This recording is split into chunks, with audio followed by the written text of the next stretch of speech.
രണ്ട് കൂട്ടരിലും ലൈംഗികമായിട്ടുള്ള ഉത്തേജനം ഉണ്ടാക്കുന്നതിലും ലൈംഗിക പ്രവർത്തികൾക്കും ഈ ഹോർമോൺ ആവശ്യമായിട്ടുള്ളതാണ്. ഒരു പുരുഷനെ സംബന്ധിച്ചിടത്തോളം അദ്ദേഹത്തിൻ്റെ മസിൽ പവർ, അതായത് ഒരു മസിൽമാൻ ആക്കുന്നതിൽ, ഒരു ആണത്തം ഉണ്ടാക്കുന്നതിൽ ഏറ്റവും പ്രധാന പങ്ക് വഹിക്കുന്ന ഒരു ഹോർമോണാണ് ടെസ്റ്റോസ്റ്ററോൺ. അത് ഇങ്ങനെ ടെസ്റ്റോസ്റ്ററോൺ ഇല്ലാത്ത ഒരു വ്യക്തികളെ സംബന്ധിച്ചിടത്തോളം നാം നേരത്തെ സൂചിപ്പിച്ച രീതിയിലുള്ള എല്ലാം പരാജയപ്പെടുമ്പോൾ മറ്റു രീതിയിലുള്ള ഇഞ്ചക്ഷൻ അല്ലെങ്കിൽ ഗുളിക അല്ലെങ്കിൽ മറ്റു രീതിയിലുള്ള പാച്ചസ് ഇതെല്ലാം വഴി ചികിത്സിച്ചത് മാറ്റിയെടുക്കാൻ കഴിയുന്നുണ്ട്. പ്രായമാകും തോറും പ്രമേഹം വരാം, പ്രഷർ വരാം, കൊളസ്ട്രോൾ വരാം. അതുപോലെ തന്നെ സ്വാഭാവികമായും ടെസ്റ്റോസ്റ്ററോണിൻ്റെ അളവ് കുറയും. അതുകൊണ്ടാണ് ലൈംഗികത നഷ്ടപ്പെടുന്നത്. അപ്പോൾ ലൈംഗികത നഷ്ടപ്പെടുന്നതിന് ടെസ്റ്റോസ്റ്ററോൺ ചികിത്സ മാത്രം പോരാ, എന്താണ് അതിൻ്റെ കാരണമെന്ന് കണ്ടുപിടിച്ച് അതിനുള്ള ചികിത്സ നൽകുകയാണ് വേണ്ടത്.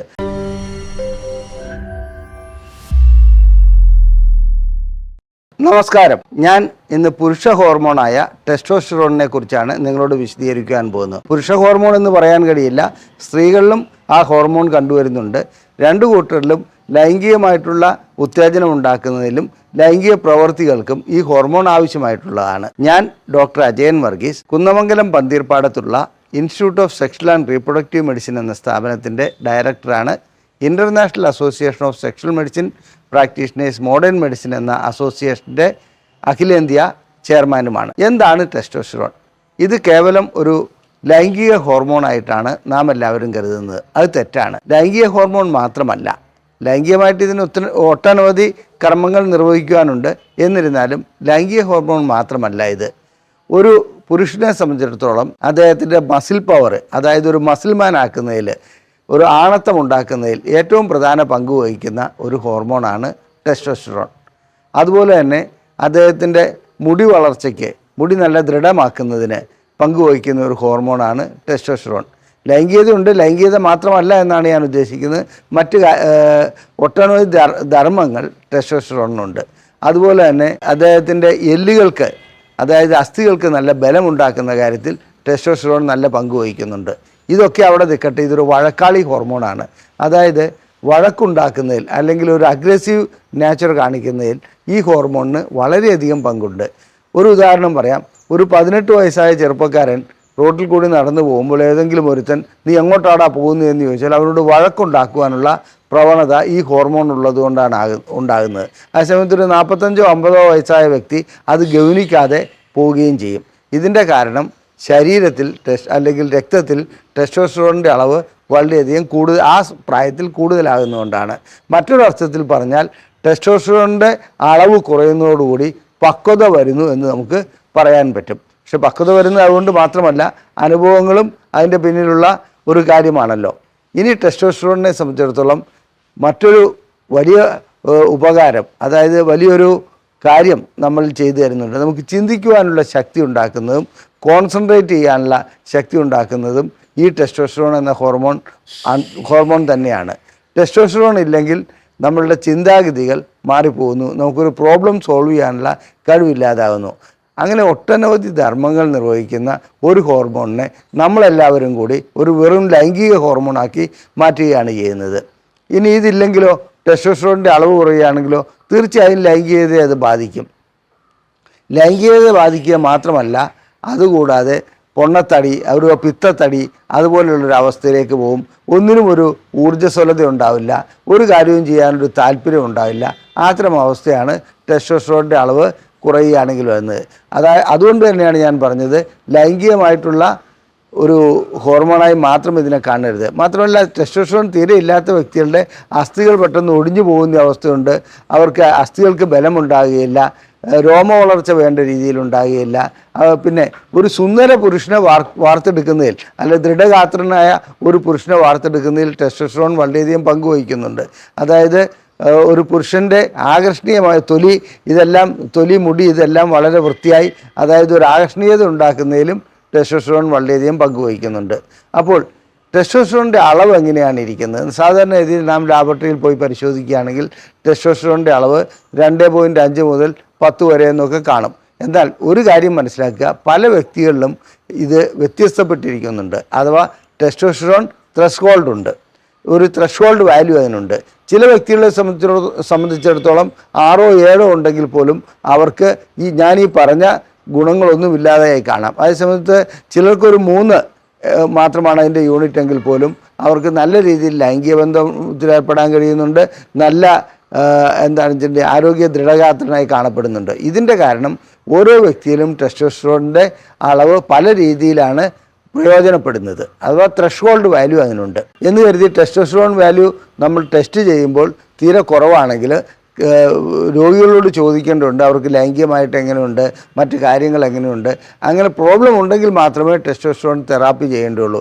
ആ സമയത്ത് വളരെ കുറഞ്ഞ ലെവലിലുള്ള ടെസ്റ്റോസ്റ്ററോൺ ഉണ്ട്, അദ്ദേഹത്തിന് മറ്റ് പ്രോബ്ലംസ് ഒന്നുമില്ല, ഒരു പ്രശ്നവും ഇല്ലെങ്കിൽ നാം ചാടിക്കറി ടെസ്റ്റോസ്റ്ററോൺ ഇഞ്ചക്ഷനോ അല്ലെങ്കിൽ ടെസ്റ്റോസ്റ്ററോൺ ഗുളികകളോ കൊടുക്കേണ്ട ഒരാവശ്യവുമില്ല. അപ്പോൾ ടെസ്റ്റോസ്റ്ററോൺ എങ്ങനെയാണ് ശരീരത്തിൽ പ്രവർത്തിക്കുന്നത്, എന്തൊക്കെയാണ് അതിൻ്റെ ഗുണങ്ങളെന്ന് ഞാൻ പറഞ്ഞു കഴിഞ്ഞു. ഇനി നമുക്ക് നാച്ചുറലായിട്ട് പ്രകൃതിദത്തമായിട്ട് ഈ ടെസ്റ്റോസ്റ്ററോൺ ഉണ്ടാക്കുവാൻ വല്ല മാർഗമുണ്ടോ, അഥവാ അത് കുറവുള്ളവർക്ക് അത് കൂട്ടിക്കൊണ്ടുവരുവാനുള്ള ആഹാര രീതിയുണ്ടോ, വ്യായാമ രീതിയുണ്ടോ, എന്തെങ്കിലും മറ്റു മാർഗങ്ങളുണ്ടോ? ഉണ്ട്. തീർച്ചയായിട്ടും ടെസ്റ്റോസ്റ്ററോൺ ഉയർത്തിക്കൊണ്ടുവരുവാൻ നമുക്ക് 3 രീതിയിൽ കഴിയും. ഒന്ന് ആഹാര രീതിയിൽ എന്തൊക്കെ ആഹാരങ്ങൾ കഴിച്ചാൽ ടെസ്റ്റോസ്റ്ററോൺ ഉയരുമെന്നുള്ളത് ഞാൻ പറഞ്ഞു തരാം. അതുപോലെ തന്നെ വ്യായാമം, നല്ല രീതിയിൽ വ്യായാമം ചെയ്യുകയാണെങ്കിൽ തീർച്ചയായിട്ടും ടെസ്റ്റോസ്റ്ററോണിൻ്റെ അളവ് ഉയർന്നു വരുന്നതായി കാണാം. ഇനി മറ്റൊരു കാര്യം, ഉറക്കം. നല്ല രീതിയിൽ ഒരു 8 മണിക്കൂറോ മിനിമം ഒരു 6 മണിക്കൂറോ ഉറങ്ങുന്ന വ്യക്തികളിൽ ടെസ്റ്റോസ്റ്ററോണിൻ്റെ അളവ് കൂടി വരുന്നതായി കാണാം, അഥവാ മെയിൻറ്റെയിൻ ചെയ്ത് പോകുന്നതായി കാണാം. ഇനി ആഹാരത്തിൽ എന്തൊക്കെയാണെന്നുള്ളത് നോക്കാം. ആഹാരം ഞാൻ സാധാരണഗതിയിലുള്ള നമ്മൾ കഴിക്കുന്ന മിക്ക ആഹാരത്തിലും ടെസ്റ്റോസ്റ്ററോൺ ഉണ്ടാക്കുന്ന ഘടകങ്ങളുണ്ട്. എന്നിരുന്നാലും തേനിനകത്ത് ബോറോൺ അടങ്ങിയിട്ടുണ്ട്, അത് ടെസ്റ്റോസ്റ്ററോൺ ഉണ്ടാക്കുവാൻ ഉപകരിക്കുന്നുണ്ട്. എല്ലാവരും പറയാറുണ്ട് വെളുത്തുള്ളി ടെസ്റ്റോസ്റ്ററോൺ ഉണ്ടാക്കുമെന്ന്. വാസ്തവത്തിൽ വെളുത്തുള്ളി നല്ല ഘടകമാണ് ടെസ്റ്റോസ്റ്ററോണിൻ്റെ അളവ് കൂട്ടുന്നതിന്. പക്ഷേ വെളുത്തുള്ളി ടെസ്റ്റോസ്റ്ററോൺ ഉണ്ടാക്കുന്നതിലല്ല, കോർട്ടിസോൺ എന്ന ഒരു ഹോർമോണുണ്ട്, അത് അഡ്രിനൽ ഗ്രന്ഥിയിൽ നിന്നാണ് പുറപ്പെടുവിക്കുന്നത്. നമുക്കെന്തെങ്കിലും മാനസിക പ്രയാസം ഉണ്ടാകുമ്പോഴോ സമ്മർദ്ദം ഉണ്ടാകുമ്പോഴോ ഈ ഹോർമോൺ ശരീരത്തിലേക്ക് കൂടുതലായി ഉൽപ്പാദിപ്പിക്കപ്പെടുന്നു. അങ്ങനെ അഡ്രിനൽ ഗ്രന്ഥിയിൽ നിന്ന് ഉൽപ്പാദിപ്പിക്കപ്പെടുന്ന ആ ഹോർമോണും ടെസ്റ്റോസ്റ്ററോണും ഒരേ ഫാക്ടറിയിൽ നിന്ന്, അതായത് അഡ്രിനൽ ഗ്രന്ഥിയിൽ നിന്ന് തന്നെയാണ് വരുന്നത്. അപ്പോൾ വെളുത്തുള്ളിയിൽ അടങ്ങിയിരിക്കുന്ന ചില ഘടകങ്ങൾ, അലിസിൻ എന്ന് പറയുന്ന അത്തരം ഒരു ഘടകം ഈ കോർട്ടിസോണിൻ്റെ ഉൽപ്പാദനത്തെ തടസ്സപ്പെടുത്തുന്നു. അതുകൊണ്ട് അവിടെ കൂടുതലായി ടെസ്റ്റോസ്റ്ററോൺ ഉൽപ്പാദിപ്പിക്കപ്പെടുന്നു. അപ്പോൾ ഇൻഡയറക്റ്റ്ലി ടെസ്റ്റോസ്റ്ററോൺ കൂടുതലായി ഉൽപ്പാദിപ്പിക്കപ്പെടുകയാണ്. ഇനി മുട്ടയിൽ വൈറ്റമിൻ D3 ഉണ്ട്, കൊളസ്ട്രോൾ ഉണ്ട്, അതുപോലെ തന്നെ മറ്റ് പ്രോട്ടീനുണ്ട്. ഇതെല്ലാം ഉള്ളതുകൊണ്ട് മുട്ടയുടെ മഞ്ഞക്കുരു, നാടൻ മുട്ടയാണ് ഏറ്റവും നല്ലത് കേട്ടോ. അത്തരം മുട്ടയുടെ മഞ്ഞക്കുരുവിൽ ഈ ഘടകങ്ങളുള്ളതുകൊണ്ട് അതും ടെസ്റ്റോസ്റ്ററോൺ ഉണ്ടാക്കുവാൻ കൂടുതലായി സഹായിക്കുന്നു. ഒരു കാര്യം പറയാൻ വിട്ടുപോയി, എല്ലാവരും കൊളസ്ട്രോൾ എന്ന് കേൾക്കുമ്പോൾ വളരെയധികം ഭയപ്പെടാറുണ്ട്. വാസ്തവത്തിൽ കൊളസ്ട്രോളിൽ നിന്നാണ് ടെസ്റ്റോസ്റ്ററോണും ഈസ്ട്രോജനും അതുപോലെയുള്ള ഹോർമോണുകൾ ഉണ്ടാകുന്നത് എന്നൊരു വസ്തുത കൂടി ഈ കൂട്ടത്തിൽ പറഞ്ഞു തരട്ടെ. അപ്പോൾ കൊളസ്ട്രോൾ അടങ്ങിയ ചില പദാർത്ഥങ്ങൾ നമുക്ക് ടെസ്റ്റോസ്റ്ററോൺ ഉൽപ്പാദിപ്പിക്കാൻ സഹായിക്കുമെന്നാണ് ഞാനിവിടെ സൂചിപ്പിച്ചത്. ഇതുകൂടാതെ ചീര നല്ലൊരു പച്ചയിലകളിൽ കൂടുതലായി ഉപയോഗിക്കേണ്ട ഒന്നാണ്. അതുവഴിക്ക് ടെസ്റ്റോസ്റ്ററോണിൻ്റെ അളവ് കൂടുതലായി ഉൽപ്പാദിപ്പിക്കുവാൻ കഴിയുന്നുണ്ട്.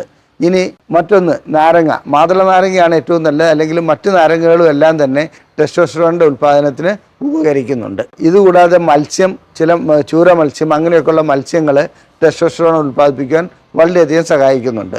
അപ്പോൾ നാം മനസ്സിലാക്കേണ്ടത് എന്താണെന്ന് വെച്ചാൽ, ടെസ്റ്റോസ്റ്ററോൺ ഉൽപ്പാദിപ്പിക്കുന്നതിനുള്ള ആഹാരം പദാർത്ഥങ്ങൾ ആ രീതിയിൽ ഉൾപ്പെടുത്തുകയാണെങ്കിൽ നമ്മളുടെ ടെസ്റ്റോസ്റ്ററോണിൻ്റെ അളവ് കുറയുകയില്ല. ലൈംഗികം മാത്രമല്ല പുരുഷത്വവും നിലനിർത്തുവാൻ അത് സഹായിക്കുന്നുണ്ട്. ഇനി അപ്പോൾ സ്ത്രീകളിലും കുറഞ്ഞ ലെവലിൽ ടെസ്റ്റോസ്റ്ററോൺ ഉണ്ട്.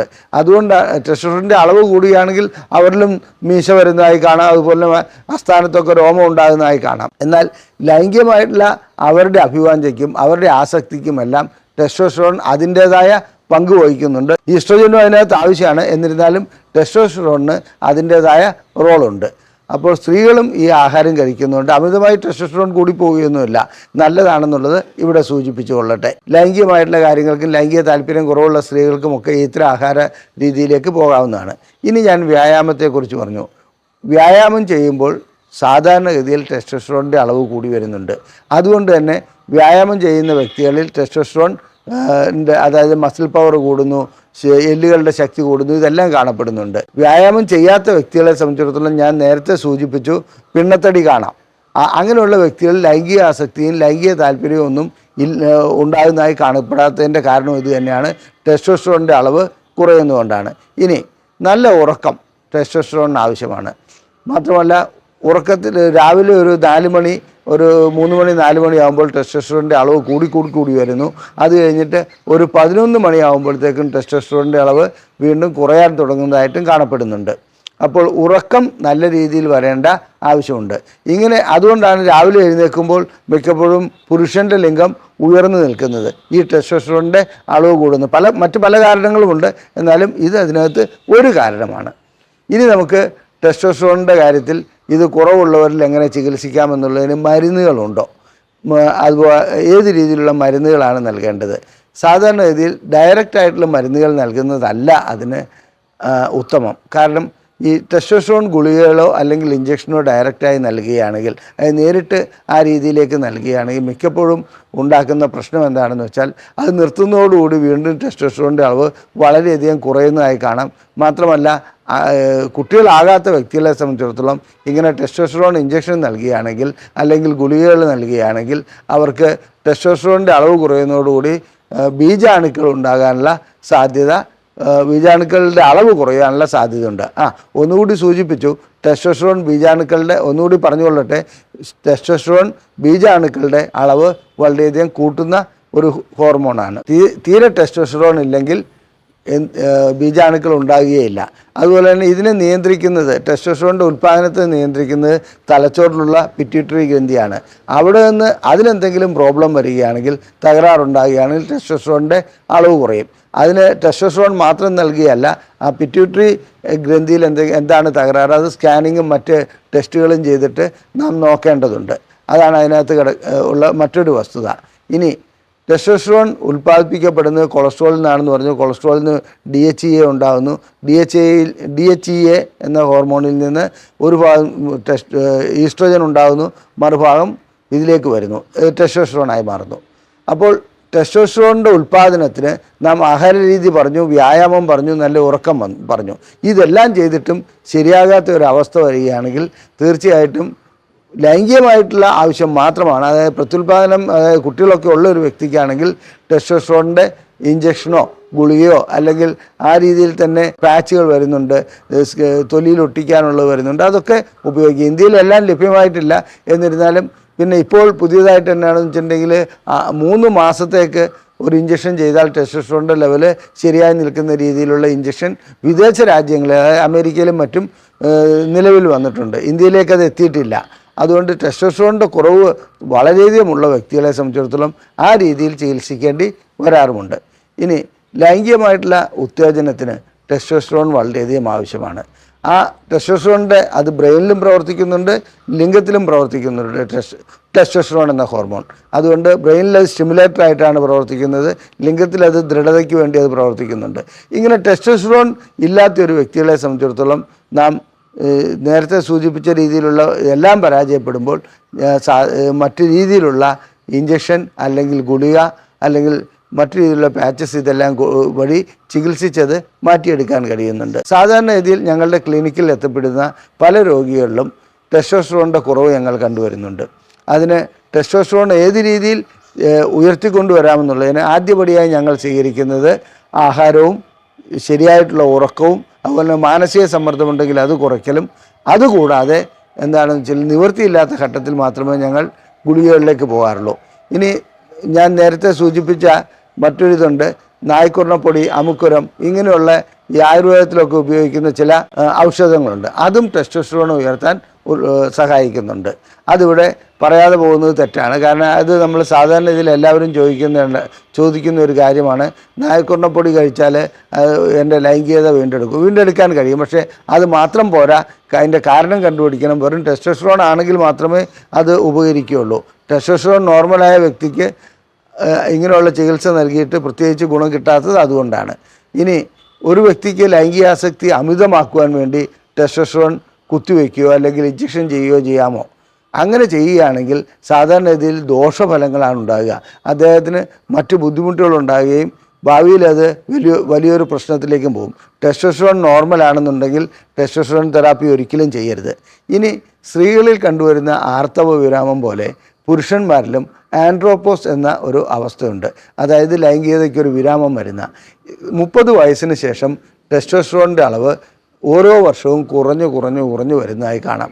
അങ്ങനെ എത്തുമ്പോൾ ഒരു 45, 50, 60 വയസ്സാകുമ്പോഴത്തേക്കും ടെസ്റ്റോസ്റ്ററോൺ വേണ്ടത്ര ഇല്ലാത്ത അല്ലെങ്കിൽ പോരായ്മ വരുന്ന ഒരു അവസ്ഥ വരാം. ഇതിനാണ് ആൻഡ്രോപ്പോസ് എന്ന് പറയുന്നത്. അത് ഇല്ലാതാക്കുവാൻ സാധാരണ ഇതിൽ അല്ലെങ്കിൽ ആൻഡ്രോപ്പോസിനെ നമ്മൾ ഒഴിവാക്കുവാൻ വേണ്ടി ഹോർമോൺ റീപ്ലേസ്മെൻറ്റ് തെറാപ്പിയേക്കാളും നല്ലത് നേരത്തെ തന്നെ നമ്മളിതിനെ മനസ്സിലാക്കി, അതായത് നമുക്കിങ്ങനെ ഒരു അവസ്ഥ ഉണ്ടാകുമെന്ന് മനസ്സിലാക്കി സ്ഥിരമായി വ്യായാമം ചെയ്യുക, ഞാൻ നേരത്തെ സൂചിപ്പിച്ച ആഹാരങ്ങൾ കഴിക്കുക, അതിനനുസരിച്ച് നല്ല ഉറക്കത്തിലേക്ക് പോവുക, മാനസിക സമ്മർദ്ദം ഇല്ലാതാക്കുക. ഇനി അങ്ങനെ വന്നു കഴിഞ്ഞാൽ തന്നെ ഞങ്ങളെ സംബന്ധിച്ചിടത്തോളം ഞങ്ങളുടെ ക്ലിനിക്കിൽ എത്തുന്ന പല വ്യക്തികൾക്കും ഞങ്ങൾ ഇതോടൊപ്പം തന്നെ ടെസ്റ്റോസ്റ്ററോണിൻ്റെ ട്രീറ്റ്മെൻറ്റ് നടത്തി, ഹോർമോൺ റീപ്ലേസ്മെൻറ്റ് തെറാപ്പി നടത്തി ആ രീതിയിലുള്ള ലൈംഗികത വീണ്ടെടുക്കാൻ കഴിയുന്നുണ്ട്. പ്രായമാകും തോറും പ്രമേഹം വരാം, പ്രഷർ വരാം, കൊളസ്ട്രോൾ വരാം, അതുപോലെ തന്നെ സ്വാഭാവികമായും ടെസ്റ്റോസ്റ്ററോണിൻ്റെ അളവ് കുറയും. അതുകൊണ്ടാണ് ലൈംഗികത നഷ്ടപ്പെടുന്നത്. അപ്പോൾ ലൈംഗികത നഷ്ടപ്പെടുന്നതിന് ടെസ്റ്റോസ്റ്ററോൺ ചികിത്സ മാത്രം പോരാ, എന്താണ് അതിൻ്റെ കാരണമെന്ന് കണ്ടുപിടിച്ച് അതിനുള്ള ചികിത്സ നൽകുകയാണ് വേണ്ടത്. നമ്മൾ ഒറ്റയടിക്ക് എടുത്ത് ചാടുകയല്ല വേണ്ടത്. എനിക്ക് ഇത്ര വയസ്സായി, എൻ്റെ ടെസ്റ്റോസ്റ്ററോൺ കുറവാണ്, അതുകൊണ്ട് ഞാനിതാ ടെസ്റ്റോസ്റ്ററോൺ തെറാപ്പി അങ്ങ് ചെയ്തേക്കാം, ഏതെങ്കിലും ഗുളിക ഇതിൽ പോയി വാങ്ങിയേക്കാം, മെഡിക്കൽ ഷോപ്പിൽ പോയി വാങ്ങിയേക്കാം. ഇന്ന് സാധാരണഗതിയിൽ വളരെയധികം ഗുളികകൾ ആയുർവേദത്തിലും എല്ലാത്തിലും ഈ പേരുപയോഗിച്ച് ടെസ്റ്റോ ക്യാപ്പ് അങ്ങനെ പല രീതിയിലുള്ള മരുന്നുകൾ വരുന്നുണ്ട്. ഇതിൻ്റെയൊക്കെ കണ്ടൻറ്റ് എന്താണെന്നോ ഇത് ടെസ്റ്റോസ്റ്ററോൺ ഉൽപ്പാദിപ്പിക്കുമോ അല്ലെങ്കിൽ അത് ഗുണമാണോ ദോഷമാണോ എന്നുള്ള വ്യക്തമായ പഠനങ്ങൾ നടത്തേണ്ടതുണ്ട്. അത് നടത്തി കഴിഞ്ഞതിന് ശേഷമേ അത്തരം ഗുളികകളിലേക്ക് പോകാവുള്ളൂ. ഏതെങ്കിലും ലാബറട്ടറിയിൽ നിന്ന് ടെസ്റ്റോസ്റ്ററോണിൻ്റെ അളവ് കുറവായി കാണുകയാണെങ്കിലും അത് വീണ്ടും 2 or 3 തവണ പരിശോധിക്കുന്നത് നല്ലതാണെന്നുള്ള അഭിപ്രായമാണ് എനിക്കുള്ളത്. മാത്രമല്ല കഴിയുന്നതും രാവിലെ പരിശോധിക്കുകയാണെങ്കിൽ നമുക്ക് കുറച്ചുകൂടി ഉചിതമായിരിക്കും ആ റിപ്പോർട്ട്. ഇനി ചികിത്സയുടെ കാര്യത്തിൽ ടെസ്റ്റോസ്റ്ററോൺ ചികിത്സ ഞാൻ നേരത്തെ സൂചിപ്പിച്ചു. അതുപോലെ തന്നെ ലൈംഗിക ശേഷി കുറയുന്ന ഒരു വ്യക്തിയെ സംബന്ധിച്ചിടത്തോളം ടെസ്റ്റോസ്റ്ററോൺ ഇഞ്ചക്ഷൻ ചെയ്ത് ലൈംഗിക ശേഷി വീണ്ടെടുക്കാൻ കഴിയുന്ന ഒരു കാര്യമാണ്. അതില്ലാതെ തന്നെ കാര്യങ്ങൾ നടത്തുന്നതിലാണ് നമുക്ക് ആരോഗ്യപരമായി നന്നായി കൊണ്ടുപോകാൻ കഴിയുന്ന കാര്യം. അതല്ലാതെ എല്ലാത്തിനും ഒരു ഇഞ്ചക്ഷൻ അല്ലെങ്കിൽ അങ്ങനെ ഒരു ഇതിലേക്ക് പോകുന്നതിനേക്കാളും നാം സ്വയം അതിനെ അതായത് വ്യായാമത്തിൽ കൂടിയും ഉറക്കത്തിൽ കൂടിയും നല്ല ഉറക്കത്തിൽ കൂടിയും അതുപോലെ തന്നെ ഇതിൻ്റെ ആഹാരങ്ങളിൽ മാറ്റം വരുത്തിയും നമുക്ക് ടെസ്റ്റോസ്റ്ററോണിനെ വീണ്ടെടുക്കുവാൻ കഴിയും. ലൈംഗികമായിട്ടുള്ള എല്ലാ പ്രശ്നങ്ങൾക്കും ചികിത്സ നൽകുന്ന ഒരു സ്ഥാപനമാണ് ISRM. ഇത് കോഴിക്കോട് ജില്ലയിൽ വയനാട് റോട്ടിൽ കുന്നമംഗലം പന്തീർപ്പാടത്താണ് സ്ഥിതി ചെയ്യുന്നത്. നിങ്ങൾക്ക് ലൈംഗികമായിട്ടുള്ള എന്തെങ്കിലും സംശയങ്ങളുണ്ടെങ്കിൽ നിങ്ങളിതിലേക്ക് ഈ നമ്പറിലേക്ക്, ഇവിടെ കാണിച്ചിരിക്കുന്ന നമ്പറിലേക്ക്, അതായത് 7902700700 എന്ന നമ്പറിലേക്ക് ISRM എന്ന് ടൈപ്പ് ചെയ്ത് അയച്ചാൽ ഞങ്ങൾ സൗജന്യമായി 3 ചോദ്യങ്ങൾക്ക് മറുപടി നൽകുന്നതാണ്. ഫോൺ വഴി ദയവ് ചെയ്ത് ചോദിക്കരുത്. ഫോൺ ഞങ്ങൾക്ക് ഈ രീതിയിൽ ഉത്തരം നൽകുവാൻ വേണ്ടി ഉപയോഗിക്കാൻ കഴിയില്ല. നിങ്ങൾ ചെയ്യേണ്ടത് വാട്സപ്പിൽ വോയിസ് മെയിലായിട്ടോ അല്ലെങ്കിൽ മെസ്സേജ് ആയിട്ടോ ഇടുക. തീർച്ചയായും നിങ്ങൾക്ക് സൗജന്യമായി മറുപടി നൽകുന്നതാണ്. അതുപോലെ തന്നെ നിങ്ങൾക്ക് ലൈംഗികമായ പ്രശ്നങ്ങൾക്ക് എന്തെങ്കിലും ചികിത്സ നൽകണമെന്നുണ്ടെങ്കിൽ തീർച്ചയായിട്ടും ഈ നമ്പറിൽ വിളിച്ച് ബുക്ക് ചെയ്യാവുന്നതാണ്. നന്ദി, നമസ്കാരം.